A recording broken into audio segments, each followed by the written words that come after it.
کہ عقیدہ تثلیث کا جو انکار ہے یا نفی ہے وہ صرف غیر مسیحی نہیں بلکہ کچھ ایسے لوگ اور یا ایسے فرقے سے تعلق رکھنے والے لوگ بھی نظر آتے ہیں۔ اس میں لکھا ہوا ہے کہ مخالف مسیح کون ہے، جھوٹا کون ہے اور مخالف مسیح کون ہے سوائے اس کے جو باپ کا اور بیٹے کا اور خدا یسوع کے مسیح ہونے کا انکار کرتا ہے۔ بالکل۔ تو اصل میں جو باپ بیٹے کا انکار کرتا ہے وہ مخالف مسیح ہے۔ اس کا کیا مطلب ہے کہ جتنے بھی لوگ، چاہے وہ جیزس اونلی والے ہیں، چاہے وہ یونیٹیرینز ہیں یعنی کہ یہوہ وٹنسز، یا وہ مسیانکس ہیں، یونیٹیرین مسیانکس، جو خدا باپ بیٹے کا انکار کرتا ہے وہ مخالف مسیح کی صف میں کھڑا ہوا۔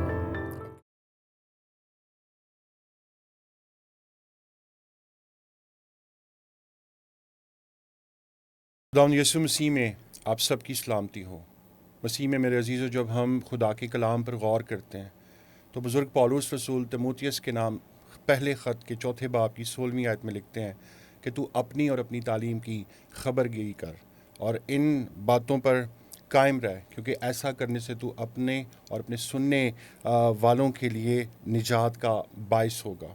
مسیح میں میرے عزیزو، آج ہم چرچ کو دیکھتے ہیں کہ وہ بہت سی مشکلات کا شکار ہیں، اور ان مشکلات کی کہیں نہ کہیں جو کڑی ہے وہ ہمیں بائبل سے دوری کی وجہ نظر آتی ہے۔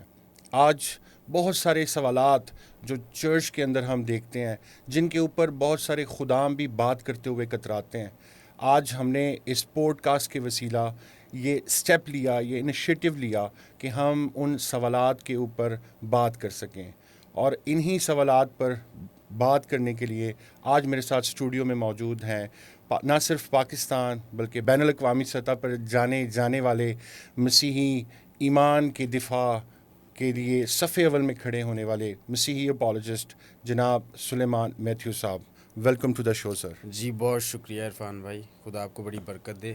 اور سب سے پہلے میں سنیل بھائی کو جو ہے وہ مبارکباد دینا چاہوں گا اس پوڈ کاسٹ کا انعقاد کرنے کے لیے یا اس کا آغاز کرنے کے لیے، اور میں سمجھتا ہوں کہ ایک بہت اچھی کاوش ہے یہ، اور میری دعا ہے کہ اس پوڈ کاسٹ کے وسیلہ سے یہ چلتا رہے پہلے نمبر پر تو، اور دوسرے نمبر پر اس کے وسیلہ سے بہت سارے لوگ استفادہ حاصل کریں، بہت سارے لوگ سیکھیں، بہت سارے لوگوں کو ان کے سوالات کے جوابات ملیں، اور بہت ساری زندگیاں بھی بچیں اس کے وسیلہ سے۔ آمین آمین۔ تو آپ بھی جو دیکھ رہے ہیں اس پوڈ کاسٹ کو، اسے آگے آپ شیئر کرتے جائیں، اور جو یوٹیوب پر خصوصی طور پر دیکھ رہے ہیں اس کو، چینل کو سبسکرائب کریں، لائک کریں، اور ویڈیو کو آگے زیادہ سے زیادہ شیئر کریں۔ جناب سلیمان صاحب، بہت سارے ہم دیکھتے ہیں کہ آپ ایمان کے دفاع میں جب کھڑے ہوتے ہیں، نہ صرف کرسچن کمیونٹی کو آپ ٹیچ کرتے ہیں بلکہ غیر اقوام میں بھی آپ جاتے ہیں۔ ہم دیکھتے ہیں ریفرمیشن کے آغاز میں مارٹن لوتھر نے کہا تھا کہ خداوند مجھے اپنے کلام کی سمجھ بوجھ دینا۔ آج ہم کلیسیا کو جب دیکھتے ہیں کہ بہت سارے سوالات جو وہ چرچ میں بھی لے کے جاتے ہیں لیکن ان کو جواب نہیں ملتا، تو میں چاہتا ہوں کہ آج ہم ایک ایسے عنوان پہ بات کریں جس پہ بہت سارے لوگ جو ہیں وہ بات کرنا شاید اس کی جسارت نہیں کرتے، عقیدہ تثلیث۔ تو میں چاہتا ہوں کہ آپ بتائیں کہ عقیدہ تثلیث ہے کیا؟ جی دیکھیں، عقیدہ تثلیث فی التوحید جو ہے یہ ایک ایسا موضوع ہے جس کو ٹیبو کنسیڈر کیا جاتا ہے۔ آپ کسی بھی قوم کے، حالانکہ آپ ہندو لوگوں کو دیکھ لیں، کروڑوں میں دیوتا ہیں ان کے، لیکن جب ان سے آپ بات کریں گے تو وہ بڑا سینہ تان کے ٹھوک بجا کے آپ کو بتائیں گے ہم اس دیوتا کو مانتے ہیں، ہمارا اس چیز کے لیے یہ دیوتا ہے۔ اسی طرح سے آپ جو ہمارے دوست ہیں سب سے قریب، ان کو دیکھ لیں تو وہ کہیں گے جی ہم اکیلے خدا کو مانتے ہیں، تنہا خدا کو، وہ یکتا ہے۔ مطلب کہ ہر کوئی اپنے تصور خدا کو بیان کرتے وقت جو ہے وہ سینہ تان کے بات کرتا ہے، فخر محسوس کرتا ہے کہ ہم اس خدا کو مانتے ہیں، وہ جس بھی خدا کو مانتے ہوں۔ ہمارا دعویٰ یہ ہے کہ ہم سچے خدا کو مانتے ہیں، لیکن جب ہمیں کوئی پوچھ لے کہ اچھا جس سچے خدا کو مانتے ہیں اس کے بارے میں تھوڑا بتائیں تو صحیح، یہ تثلیث کا عقیدہ کیا ہے، تو فوراً ہمارے رنگ اڑ جاتے ہیں، اور ہم ادھر ادھر جو ہے وہ رستے ڈھونڈنا شروع کر دیتے ہیں بھاگنے کے لیے کہ کسی طرح سے ہمیں کوئی رستہ مل جائے جہاں سے ہم نکل جائیں۔ تو یہ بڑا المیہ ہے، اور میں سمجھتا ہوں کہ اس کے اوپر کام کرنے کی ضرورت ہے کلیسیا کو۔ لیکن اینی ویز ہم جتنا حصہ اس میں ڈال سکتے ہیں، جتنا کنٹریبیوٹ کر سکتے ہیں اتنا کر رہے ہیں، اور میری دعا ہے کہ خدا ہماری اس کاوش کو جو ہے وہ بلیس کرے۔ جو آپ کا کویسچن ہے کہ تثلیث کیا ہے، اصل میں ہم یہ نہیں مانتے کہ خدا تثلیث ہے۔ اچھا، یہ کنٹروورشل اسٹیٹمنٹ دی ہے میں نے. پتہ ہے کیوں کنٹروورشل ہے؟ اس سے کیونکہ ابھی میری بات مکمل نہیں. ہم یہ مانتے ہیں کہ خدا تثلیث فی التوحید ہے. اوکے. اس کا کیا مطلب ہے؟ ایک میں تین، تثلیث فی التوحید. جب ہم کہتے ہیں تثلیث فی التوحید تو اس کا مطلب یہ ہے تثلیث کہ یعنی کہ وہ کون ہے اور توحید کہ وہ کیا ہے. اوکے. جب ہم کہتے ہیں کہ خدا کیا ہے تو تب یہ بات ہوتی ہے کہ وہ ایک ہے، اور جب ہم کہتے ہیں کہ وہ کس طرح سے ایک ہے تو پھر تثلیث ہوتی ہے. توحید فی التثلیث، تثلیث فی التوحید. ایک میں تین، تین میں ایک. اصل میں جو ہمارا عقیدہ ہے وہ محض تثلیث نہیں ہے اوکے. اور نہ ہی محض توحید ہے. ہمارا عقیدہ ہے تثلیث فی التوحید. اوکے. اس کا کیا مطلب ہے؟ اس کا مطلب یہ ہے کہ ایک میں تین. اب ایک میں تین کیا ہے؟ ایک کیا ہے؟ ایک خدا ہے. اور تین کیا ہے؟ ایک ذات ہے. اور تین کیا ہے؟ تین اشخاص ہیں. ان دونوں الفاظ میں ڈفرنس ہے، فرق ہے. جب ہم کہتے ہیں کہ خدا ایک ہے، ہمارا یہ ایمان ہے، یہ ایسا ایمان ہے جس پر ہم مر مٹنے کو تیار ہیں. بالکل. تو اس کا کیا مطلب ہے کہ وہ ذات ایک ہے، اس جیسی اور کوئی ذات نہیں. جہاں پہ خدا کہتا ہے شما اسرائیل یہوے الوہینو یہوے اخاد، کہ سنا اسرائیل خدا تیرا خدا ایک ہی ہے. تو وہاں پر خدا کانٹیکسٹ میں پڑھیں تو اپنے آپ کو کمپیریزن میں بتا رہا ہے کہ جیسے دوسری قوموں کے بہت سارے خدا ہیں، آپس میں لڑتے جھگڑتے بھی ہیں، میں ایک ہوں، میرے جیسی ذات اور کوئی بھی نہیں ہے. تو ذات انگریزی میں جس کو ہم بینگ کہتے ہیں، اور دوسرے نمبر پر لفظ ہے پرسن جس کو شخص کہتے ہیں. ذات میں اور پرسن میں فرق کیا ہے؟ اچھا، اگر خدا کو بیان کرنا ہو اور ہم اپنی مثال دیں تو مثال نہ کافی ہے. کیوں؟ کیونکہ ہم محدود ہیں، خدا لا محدود ہے، لیکن ہم قریب پہنچ سکتے ہیں سمجھ کے اعتبار سے نا.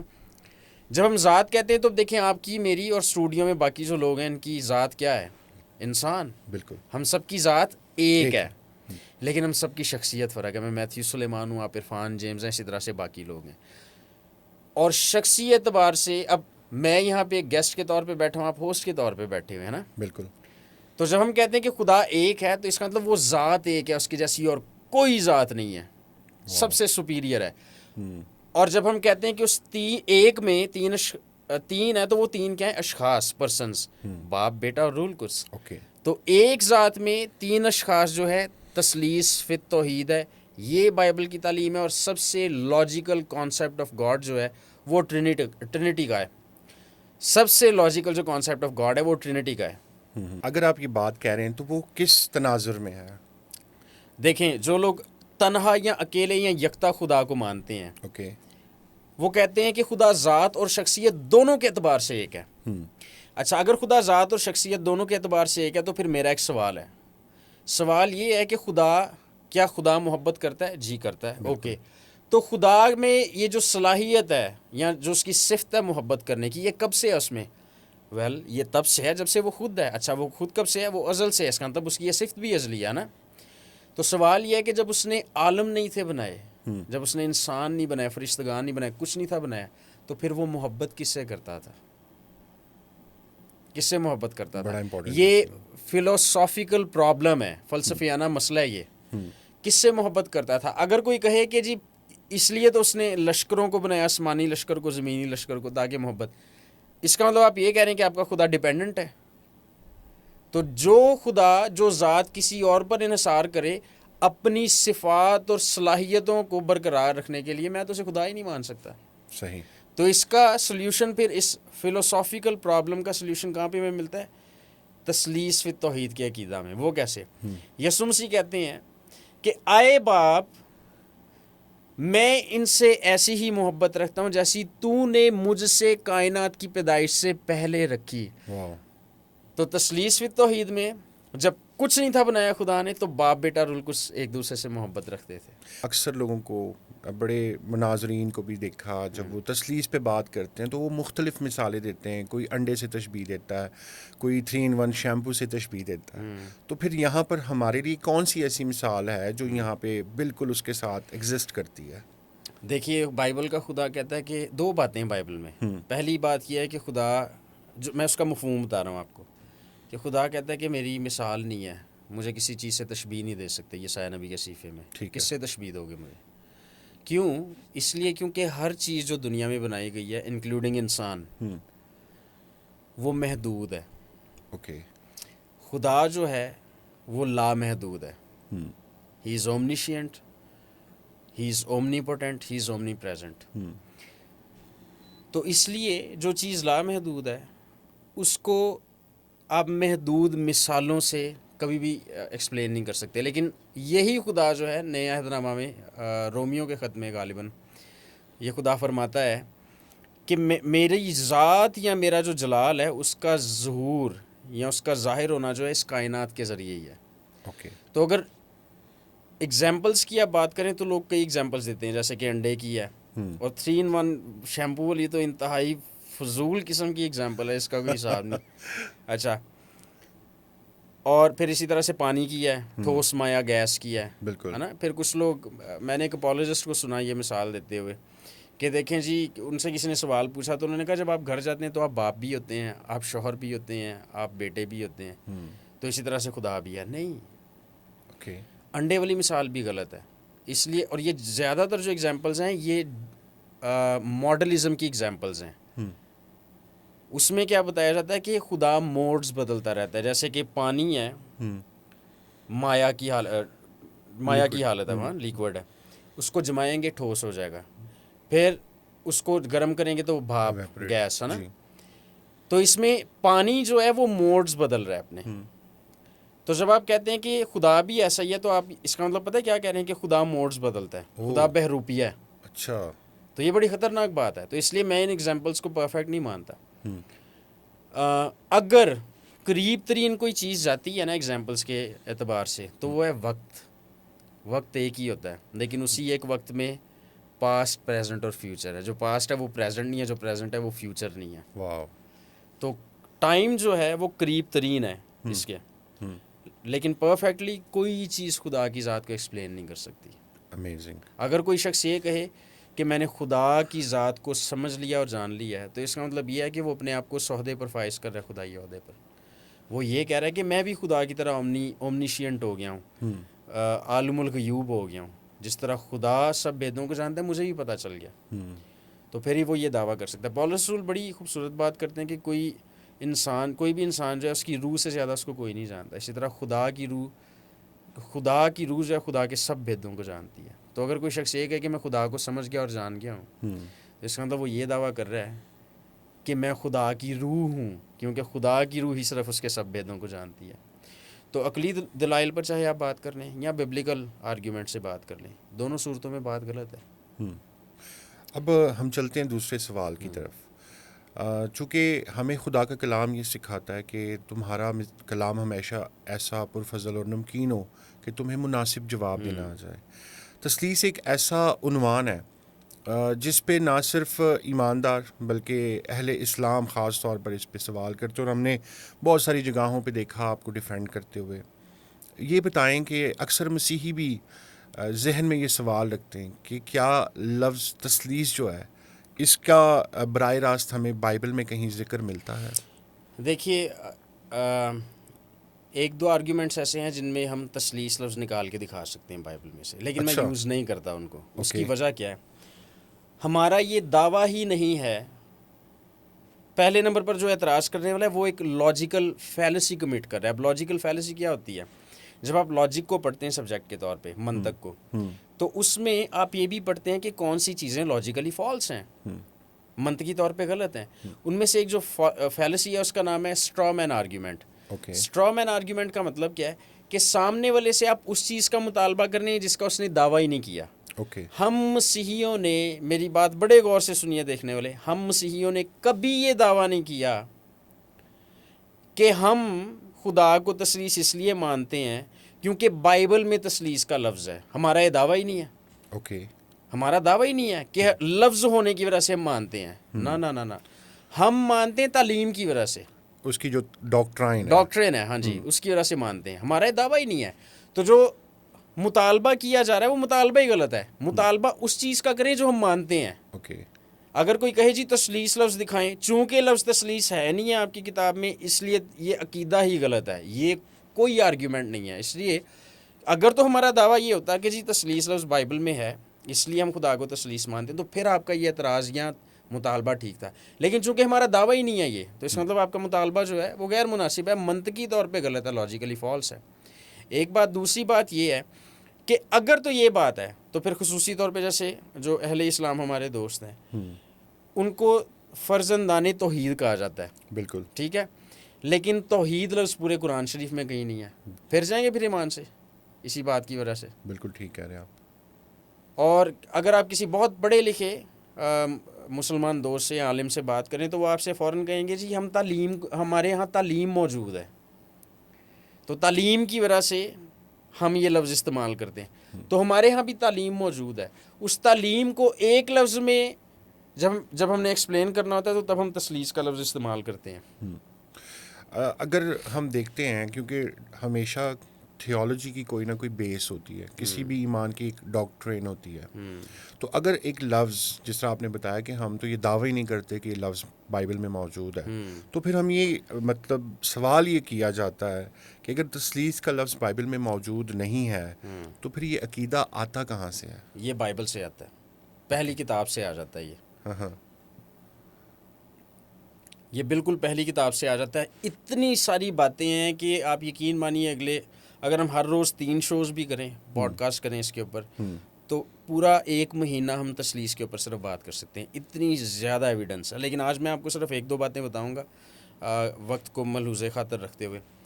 اور اس سے پہلے لیکن یہ سمجھنا ضروری ہے کہ تثلیث کیا نہیں ہے, کیونکہ بہت سارے لوگ جو ہیں وہ تثلیث کو مس انٹرپریٹ بھی کرتے ہیں. اب بعض اوقات کیا ہوتا ہے کہ ہمارے بڑے اچھے پڑھے لکھے جو کرسچنز ہوتے ہیں, ٹرینیٹیرین کرسچنز, وہ واقعی ٹرینیٹیرینز ہوتے ہیں, لیکن جب آپ ان سے پوچھیں کہ ٹرینیٹی کیا ہے تو وہ ساری تثلیث کے الٹ جو ہے وہ مثالیں دینا شروع کر دیتے ہیں. تو اس لیے یہ سمجھنا بہت ضروری ہے کہ تثلیث کیا نہیں ہے. جب آپ یہ سمجھ جائیں گے تثلیث کیا نہیں, تو پھر ہمارے لیے یہ سمجھنا زیادہ آسان ہوگا کہ تثلیث کیا ہے. مطلب کہ اگرچہ میں آلریڈی ایکسپلین کر چکا ہوں کہ کیا ہے, لیکن اس کو بائبل میں سے کس طرح سے ہم ڈیفائن کر سکتے ہیں. ایک جو نظریہ ہے مورمنس کا ہے, وہ یہ ہے کہ خدا جو ہے وہ آسمانی باپ ہے, اور اس کی ایک بیوی بھی ہے جسے آسمانی ماں کہا جاتا ہے, اور ان دونوں کے ملاپ سے جو سب سے پہلا بیٹا ان کا پیدا ہوا وہ یسوع مسیح ہے, اور اس کے بعد ان کا دوسرا بیٹا پیدا ہوا لوسیفر. اچھا. اور یسوع مسیح اور ابلیس دونوں چھوٹے بڑے بھائی ہیں. اور خدا بھی کسی دور میں انسان ہوا کرتا تھا, لیکن اس نے نیکیاں اتنی کی کہ وہ خدا بن گیا. اور آج آپ بھی نیکیاں کریں اور سفید رنگ کے انڈر گارمنٹس پہنیں اور چائے نہ پئیں تو ایک دن آپ بھی خدا بن سکتے ہیں. کیا واقعی ایسا ہے؟ یہ فنڈامنٹل ان کی ڈاکٹرنز ہیں. اوکے. اور اسی طرح سے جو جیزس اونلی والے ہیں وہ کہتے ہیں کہ خدا موڈس بدلتا ہے, کبھی وہ باپ بن جاتا ہے, کبھی بیٹا, اور کبھی روح القدس. تو پھر ہم ان سے پوچھتے ہیں کہ اس کا مطلب وہ جب بپتسمے کے وقت یسوع مسیح کے متی کی انجیل 3 باب میں آسمان سے آواز ہے کہ میرا پیارا بیٹا ہے, وہ اپنے منہ پر رومال باندھ کر کہہ رہے تھے کہ میرا پیارا بیٹا ہے جس سے میں خوش ہوں. اور پھر اسی طرح سے یونیٹیرینز ہیں وہ موڈس کو بھی نہیں مانتے. وہ تو یہ کہتے ہیں کہ صرف باپ جو ہے وہ خدا ہے, بیٹا خدا نہیں ہے, بیٹا تخلیق شدہ ہے. کیا ہم ان کو جہوہ وٹنس کہہ سکتے ہیں؟ ہاں بالکل بالکل. اور یہ جو مسیانکس ہیں یہ بھی اسی کیٹیگری میں آتے ہیں. اوکے. تو یہ سارے جو عقائد ہیں یہ تثلیث نہیں ہے. اس لیے کوئی بھی ان فرقوں سے تعلق رکھنے والا کوئی بھی شخص آپ کے گھر بائبل اٹھا کر لے کر آئے تو آپ پلیز یہ نہ سمجھیے گا کہ وہ ٹرینیٹیرین کرسچن ہے. نہیں, وہ ہیریٹک ہے. وہ کیوں ہے اس کے لیے بائبل سے ہمیں ایویڈنس ملتی ہے.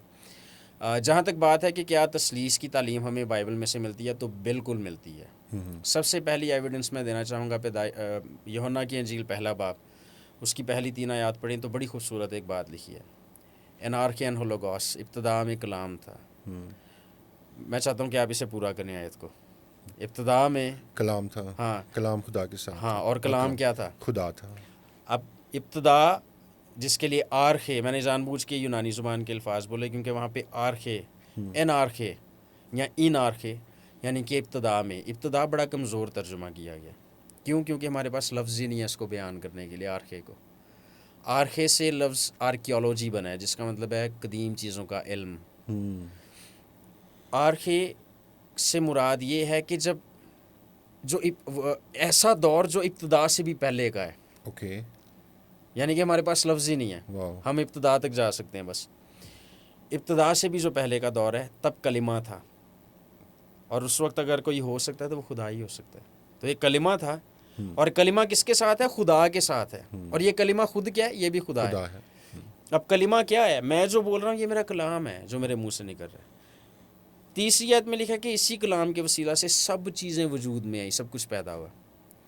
یہ نیو ٹیسٹامنٹ کی اختراع نہیں ہے، یہ نئے عہد نامہ کی تعلیم نہیں ہے، یہ بلکہ آپ کو پہلی کتاب کے پہلے باب کی پہلی 3 آیتوں میں ملے گی. ابتدا میں خدا نے، یعنی کہ خدا باپ نے زمین اور آسمان کو پیدا کیا، اور زمین ویران اور سنسان تھی اور گہراؤ کے اوپر اندھیرا تھا، اور خدا کی روح پانی کی سطح پر جنبش کرتی تھی. اور خدا نے کہا کہ روشنی ہو جائے، اور جب خدا نے کہا کہ روشنی ہو جائے تو کلمہ نکلا اور پھر روشنی ہوئی. اسی لیے یوحنا کی انجیل پہلے باب کی پہلی 3 آیات میں خصوصی طور پہ تیسری آیت میں لکھا کہ سب چیزیں اس کلمہ کے وسیلہ سے وجود میں آئی، کیونکہ کلمہ ازل سے باپ کے ساتھ موجود تھا اور اس کی روح بھی موجود تھی. آمین. آگے دلچسپی کی کیا بات ہے، آپ کریشن اکاؤنٹ کی طرف جائیں، پیدائش پہلا باب ہی ہم پڑھتے جائیں تو وہاں پر لکھا ہے کہ پھر خدا نے جب انسان کو بنایا. تو میں چاہتا ہوں کہ ہم اس اکاؤنٹ کو پڑھ لیں، اس حوالے کو پڑھ لیں، کیونکہ جب پڑھیں گے تو اس کی زیادہ بہتر ہمیں سمجھ آئے گی. پیدائش کی کتاب پہلا باب اور اس کی 26 آیت. پھر خدا نے کہا ہم انسان کو اپنی صورت پر اپنی شبیہ کی مانند بنائیں، اور وہ سمندر کی مچھلیوں اور آسمان کے پرندوں اور چوپایوں اور تمام زمین اور سب جانداروں پر جو زمین پر رینگتے ہیں اختیار رکھیں. اب یہ بڑی دلچسپی کی بات یہ ہے کہ لکھا ہے کہ پھر کس نے کہا؟ خدا نے. سنگولر ورڈ استعمال ہوا ہے، ٹھیک ہے، واحد، صیغہ واحد کا لفظ استعمال ہوا ہے، خداؤں نہیں ہے. خدا نے کیا کہا؟ آؤ ہم. اب یہ جو صیغہ واحد کا لفظ ہے خدا، یہ خدا ایک خدا اپنے آپ کو ہم کہہ رہا ہے. اب کچھ لوگ اس کا غلط اس کی تفسیر یہ کرتے ہیں کہ جی وہ تعظیمی ہم ہے، رائل وی ہے، لیکن رائل وی کا کانسیپٹ بائبل کا نہیں ہے. آپ کو بائبل میں کہیں بھی کوئی بادشاہ اپنے لیے ہم کا لفظ استعمال کرتا ہوا نظر نہیں آئے گا. یہ تو ملکہ وکٹوریا نے استعمال کیا تھا سب سے پہلے، اور جب کیا تھا تو اس میں بھی جب وہ کہتی تھی ہم، تو اس کا مطلب یہ جو بات میں کر رہی ہوں یہ میری پوری کیبنٹ، پوری کابینہ کا موقف ہے. تو ہم سے مراد یہ تھی، اور پہلی دفعہ انہوں نے استعمال کیا. تو یہ جو لوگ کہتے ہیں کہ جی رائل وی ہے، تعظیمی ہم ہے، یہ غلط آرگیومنٹ ہے. اگر یہ آرگیومنٹ ٹھیک ہوتا تو اس کی ایویڈنس بائبل کے اندر سے مل جاتی، لیکن بائبل کے اندر نہیں ہے. دکھا دے کوئی بھی مجھے کسی بادشاہ نے ہم کا لفظ اپنے لیے استعمال کیا ہو، کسی نے نہیں کیا کبھی بھی. ایک بات. دوسری بات، یہ جو ایک خدا ہے، صیغہ واحد کا لفظ استعمال ہو رہا ہے جس کے لیے، یہ خدا ہم اپنے آپ کو کہہ رہا ہے، اور یہ واحد خدا اپنے کہہ رہا ہے کہ آؤ ہم انسان کو. اب خدا کا لفظ صیغہ واحد کا ہے اور انسان کا لفظ بھی صیغہ واحد کا، لیکن جب وہ بنانے کی بات کرتا ہے تو کہتا ہے ہم جمع انسان کو اپنی صورت پر اپنی شبیہ کی مانند بنائے. اور پھر کیا آگے ہوتا ہے 27 آیت میں، پلیز پڑھیے گا. جی ضرور. اور خدا نے انسان کو اپنی شبیہ اپنی صورت پر پیدا کیا. ہاں، اب خدا کا لفظ بھی صیغہ واحد کا ہے اور انسان کا بھی صیغہ واحد کا ہے، اور خدا نے انسان کو پیدا کیا. پھر کیا ہوتا ہے؟ پھر ہم دیکھتے ہیں کہ خدا کی صورت پر اس کو پیدا کیا. اس کو پیدا کیا، خدا بھی واحد، صیغہ واحد، اس کو بھی صیغہ واحد. لیکن آگے دلچسپ بات شروع ہونے لگی ہے. نر و ناری ان کو پیدا کیا. نر و ناری، انسان تو ایک پیدا ہو رہا ہے، واحد ہے، تو ان کا لفظ کیوں آیا اس کے لیے؟ نر و ناری ان کو پیدا کیا. اس لیے کیونکہ یہ جو انسان تھا جس کو پیدا کیا، یہ اس خدا کی شبیہ پر بنایا گیا تھا جو اگرچہ ایک ہے لیکن وہ ہم ہے. اس لیے جب اس ایک خدا نے جو کہ ہم ہے ایک انسان کو بنایا تو وہ ایک انسان بھی ان تھا. جس طرح سے خدا کی ذات کے اندر شخصی طور پہ کثرت ہے، اسی طرح جب اس نے انسان کو اپنی شبیہ پر بنایا تو اس میں بھی شخصی کثرت تھی، آدم اور حوا کی. اگر اس کو ہم تھوڑا سا اور سادہ مفہوم میں بیان کریں تو کیسے ہو سکتا ہے یہ السٹریشن؟ میں سمجھتا ہوں تھوڑا سا شاید سمجھنے کے لیے عام فہم لوگوں کے لیے مشکل ہو جائے. خدا واحد ہے، جی، خدا ایک ہے، مطلب کہ واحد ہم مانتے ہیں کہ خدا واحد ہے، لیکن ہم تنہا نہیں مانتے اس کو. خدا واحد ہے، اور یہ واحد خدا جب انسان کو بناتا ہے تو اپنی شبیہ پر بناتا ہے. لیکن یہ واحد خدا جب انسان کو بنانے لگتا ہے تو یہ اپنے آپ کو ہم کہتا ہے، میں نہیں کہتا. بالکل ٹھیک ہے. اور اس لیے جب انسان کو بناتا ہے تو ایک انسان کو بنایا، لیکن اس ایک انسان کو وہ نر و ناری کہہ رہا ہے اور ان کا لفظ استعمال کر رہا ہے ایک انسان کے لیے. کیوں؟ کیونکہ جیسے خدا ایک ہے ذات کے اعتبار سے اور اس ایک ذات میں شخصی کثرت ہے، اسی طرح سے جب ایک انسان کو بنایا تو اس ایک ذات میں بھی شخصی کثرت تھی نر اور ناری کی، اور بعد میں ناری کو نر سے نکالا گیا. آپ کو پتہ ہے یسوع مسیح نیا عہد نامہ میں کہتے ہیں کہ میں باپ میں سے نکلا اور دنیا میں آیا. کیوں کہا انہوں نے؟ اس بات کی طرف توجہ دلانے کے لیے کہ جیسے آدم اور ہوا ایک ہی ذات تھے، باپ اور میں ایک ذات ہیں. ہوا آدم میں سے نکلی، میں باپ میں سے نکل کے دنیا میں آیا ہوں. میں امید کرتا ہوں کہ آج اس پوڈ کاسٹ کو جب لوگ دیکھ رہے ہوں گے تو مجھے یہ کہتے ہوئے شاید کوئی آر نہیں کہ 14 طبق روشن ہو جائیں گے، اور خاص طور پر وہ لوگ جو عقیدہ تثلیث پر انگلیاں اٹھاتے ہیں، آج ان کے لیے یہ ویڈیو بہت مشکل ثابت ہونے والی ہے. اور میں یہ ایمان رکھتا ہوں کہ اس پوڈ کاسٹ کے اس انیشیٹو کے وسیلہ بہت سے وہ لوگ جو نہ صرف عقیدہ تثلیث کے حوالے سے بلکہ خدا کے کلام کے حوالے سے جب ہم دیکھتے ہیں کہ وہ نیگیٹو چل رہے ہیں تو خدا ان کی سوچوں کو بدلے. آمین آمین آمین. اس ساری گفتگو میں اب میں یہ جاننا چاہتا ہوں، اور میں اس بات پر بلکہ حیران بھی ہوں کہ عقیدہ تثلیث کا جو انکار ہے یا نفی ہے وہ صرف غیر مسیحی نہیں بلکہ کچھ ایسے لوگ اور یا ایسے فرقے سے تعلق رکھنے والے لوگ بھی نظر آتے ہیں جو عقیدہ تثلیث کی مخالفت کرتے ہیں. تو آپ ایسے لوگوں کو بائبل کے تناظر میں کس مقام پر دیکھتے ہیں؟ دیکھیے، میری کیا حیثیت ہے کہ میں کسی کی ججمنٹ کوئی پاس کروں. ہاں، اگرچہ بائبل رائچس ججمنٹ کو جو ہے وہ جسٹیفائی کرتی ہے، اگر ہماری ججمنٹ جو ہے وہ راست باز ہے تو اس ججمنٹ میں کوئی قباحت نہیں ہے. لیکن بائبل جو ہے وہ صاف لفظوں میں کہتی ہے کہ خصوصی طور پہ یوحنا کے 3 خطوط آپ پڑھ لیں، اور پہلا اس میں لکھا ہوا ہے کہ مخالف مسیح کون ہے، جھوٹا کون ہے اور مخالف مسیح کون ہے سوائے اس کے جو باپ کا اور بیٹے کا اور خدا یسوع کے مسیح ہونے کا انکار کرتا ہے. بالکل. تو اصل میں جو باپ بیٹے کا انکار کرتا ہے وہ مخالف مسیح ہے. اس کا کیا مطلب ہے کہ جتنے بھی لوگ، چاہے وہ جیزس اونلی والے ہیں، چاہے وہ یونیٹیرینز ہیں یعنی کہ یہوہ وٹنسز، یا وہ مسیانکس ہیں، یونیٹیرین مسیانکس، جو خدا باپ بیٹے کا انکار کرتا ہے وہ مخالف مسیح کی صف میں کھڑا ہوا ہے. اوکے. وہ اس کی مخالف مسیح کی بدرو سے انفلوئنسڈ ہے. وہ تو جو مخالف مسیح کی بدرو سے انفلوئنسڈ ہے وہ خدا کی بادشاہی میں کیسے داخل ہو سکتا ہے؟ کبھی بھی نہیں داخل ہو سکتا. تو اس لیے جو تثلیث کا انکاری ہے، نہ تو وہ میرا بھائی ہے، مجھے پتہ ہے بڑی فنڈامنٹل قسم کی بات ہے. اچھا، بائی دا وے، یہ جو فنڈامنٹل لفظ ہے میں سمجھتا ہوں یہ ان اپروپریٹ ہے. کیونکہ یہ میں تو وہ بات کر رہا ہوں جو لکھی ہوئی ہے، لیکن لوگ اسے کیوں فنڈامنٹل کہیں گے اس بات کو؟ اس لیے کیونکہ ایسی بات سننے کی اور کرنے کے عادی نہیں ہیں ہم کن باتوں کے عادی ہیں؟ کسی کی ٹانگ ٹوٹ گئی ہے، اسے پیسوں کی ضرورت ہے، گاڈ بلیس یو. ہمیں لگتا ہے ہر سوال کا جواب ہے گاڈ بلیس یو. تو پھر کوئی بھی بائبل پکڑ کے ہاتھ میں آ جائے تو وہ ہمارا بھائی ہے.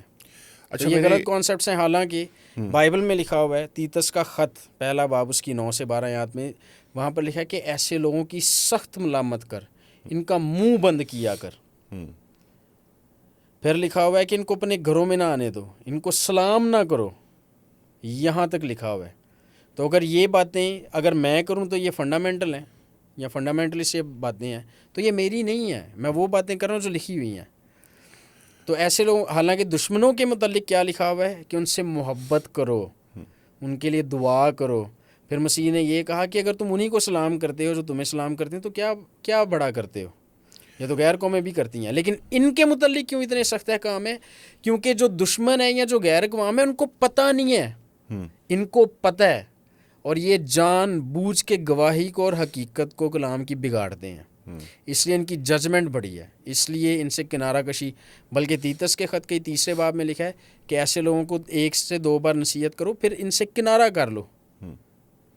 اچھا، کلیسیا میں اکثر یہ بات کہی جاتی ہے، چاہے جو ونس بلیور ہیں یا جیزس اونلی ہے، وہ بات وہ اکثر لوگ کہتے ہیں بات تو وہی کر رہے ہیں کہ مسیح سب کچھ، وہ تو ہے مسیح ہی نا.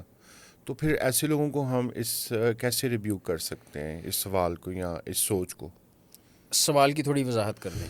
سوال یہ ہوتا ہے کہ اگر ہم بات کرتے ہیں کہ سب کچھ ہے تو مسیح، اکثر ایک دفعہ میرے ساتھ بھی کسی نے بات کی، ٹھیک ہے کوئی ونس بلیور ہے وہ بھی مسیح کی بات کرتا ہے، اگر آپ کسی کے لیے دعا کرتے ہیں وہ بھی مسیح کے نام سے کرتے ہیں، تو باپ بیٹا روح القدس ہیں تو وہ ایک ہی. تو وہ ڈیوائڈ لوگوں کے اندر کانسیپٹ یہ پائی جاتی ہے کہ اگر کوئی جیزس اونلی سے ہے یا وہ کسی ایسی فیتھ اسٹیٹمنٹ رکھتا ہے یا اس کی یہ تھیولوجی ہے کہ اگر ہم باپ بیٹا روح القدس پر ایمان نہیں رکھتے بلکہ ہم یہ ایمان رکھتے ہیں کہ یسوع مسیح سب کچھ ہے، تو وہ بھی تو ببلیکل ہے. تو اس سوچ کو ہم کیسے ریبیو کر سکتے ہیں؟ یہ وہ ببلیکل ہے ہی نہیں ہے نا. اس لیے کیونکہ یسوع مسیح باپ کو جلال دیتے ہیں جب وہ، اور روح القدس کو بھی جلال دیتے ہیں جب وہ یہ کہتے ہیں کہ ابن آدم کے خلاف کیا گیا گناہ بھی معاف ہو جائے گا لیکن روح القدس کے خلاف کیا گیا گناہ معاف نہیں ہوگا. اپنے سے زیادہ جلال دے رہے ہیں. اور باپ کب جلال دیتا ہے بیٹے کو؟ جب بپتسمہ ہوتا ہے اور خدا باپ کہتا ہے کہ یہ میرا پیارا بیٹا ہے جس سے میں خوش ہوں. پھر جب ایلیا اور موسیٰ کی روحیں یسوع مسیح کے ہمراہ کے کھڑی ہو جاتی ہیں تو وہاں پر آسمان سے آواز آتی ہے یہ میرا پیارا بیٹا ہے اس کی سنو. پھر اسی طرح سے اگر آپ عبرانیوں کا خط پڑھیں تو وہاں پر لکھا ہے کہ پھر جب بیٹے کو دنیا میں لاتا ہے تو سب فرشتوں سے کہتا ہے کہ اسے سجدہ کریں اور اس سے کہتا ہے کہ آئے خدا باپ مسیح یسوع سے کہہ رہے ہیں آئے خدا تیرا تخت عبدالآباد رہے. تو یہاں پر خدا باپ یسوع مسیح کو جلال دے رہا ہے. تو اصل میں خدا باپ بیٹا روح القدس ایک دوسرے کو جلال دیتے ہیں. جو بات یہ ہے کہ کیا صرف مسیح ہی سب کچھ نہیں ہے، خدا باپ بیٹا روح القدس سب کچھ ہے. جب آپ کہتے ہیں کہ مسیح ہی سب کچھ ہے تو مسیح جس کو باپ کہتا ہے اور مسیح جس کو کہتا ہے کہ وہ باپ مجھ سے بڑا ہے، آپ تو اس کو بھی مٹی کر رہے ہیں پھر. بالکل. اور اکثر اسی غلط فہمی کی وجہ سے جیسے اکثر کچھ مشہور پادری ہیں، بڑے پادری نہیں میں کہوں گا، مشہور ہیں وہ بس جی، وہ کہتے ہیں جیزس پاپا، یسوع پاپا. اچھا تو اگر یسوع پاپا ہے پہلے نمبر پر تو بائبل سے اس کی دلیل دیں، کوئی نہیں ہے. دوسرے نمبر پر اگر یسوع پاپا ہے تو پھر یسوع کا جو پاپا ہے وہ تو آپ کا دادا لگا ہے نا. بالکل. تو بڑا غلط سا رشتہ بن جاتا ہے یہ. تو اس لیے یہ اصل میں کچھ مس انڈرسٹینڈنگز ہیں لوگوں کی اور زیادہ تر لا علمی ہے اور تھوڑی سی بیچ میں جہالت کا مکس کر کے تو یہ پورا ایک پیکج بن جاتا ہے، پھر کھچڑی بنا دی. ہاں جی ہاں جی. میں آپ کا شکر گزار ہوں آپ کی اس ساری گفتگو سے. نہ صرف میں بلکہ جتنے ناظرین آج دیکھ رہے ہوں گے اس سارے پوڈ کاسٹ کو، تو میں یہ سوچتا ہوں کہ بہت سارے لوگوں کی مس انڈرسٹینڈنگس، مس کنسیپشنس یا جو آئس جیزس ان کی زندگی میں تھا وہ شاید دور ہو سکے، یہ کوشش ہے. اور میں یہ بھی ایمان رکھتا ہوں کہ جب لوگ خدا کے کلام کو اور اس کی درست تفسیر کو آج سنیں گے تو بہت سارے لوگوں کی زندگی میں تبدیلی آئے گی. آمین. میں شکر گزار ہوں اور آپ کے لیے دعا گو ہوں. خداوند آپ کی خدمت کی حدود کو بڑھائے، آمین. آپ کو اور فہم و فراست میں بڑھائے اور آپ کو بڑی برکت دے. Thank you sir. آمین. تھینک یو سو مچ. جی ناظرین، یہ تھے پادری سلیمان میتھیو صاحب جنہوں نے اپنا قیمتی وقت اور قیمتی آراء سے آج ہم سب کو یہ شرف بخشا کہ ہم عقیدہ تثلیث کے اوپر بات کر سکیں. میں آپ کو انکریج کروں گا کہ آپ اس پوڈ کاسٹ کو جب دیکھ رہے ہیں آپ ضرور اپنے سوالات ہمارے ساتھ شیئر کر سکتے ہیں. اپنی سوچ یا کوئی بھی ایسا ٹاپک آپ چاہتے ہیں کہ ہم اس پہ بات کریں تو آپ ضرور اپنی سوچ سے ہمیں آگاہ کیجیے گا اور دیکھتے رہیے اس سارے پوڈ کاسٹ کو. اس کو شیئر کریں تاکہ دوسرے لوگوں تک بھی یہ آواز پہنچ سکے. خدا آپ سب کو برکت دے. آمین.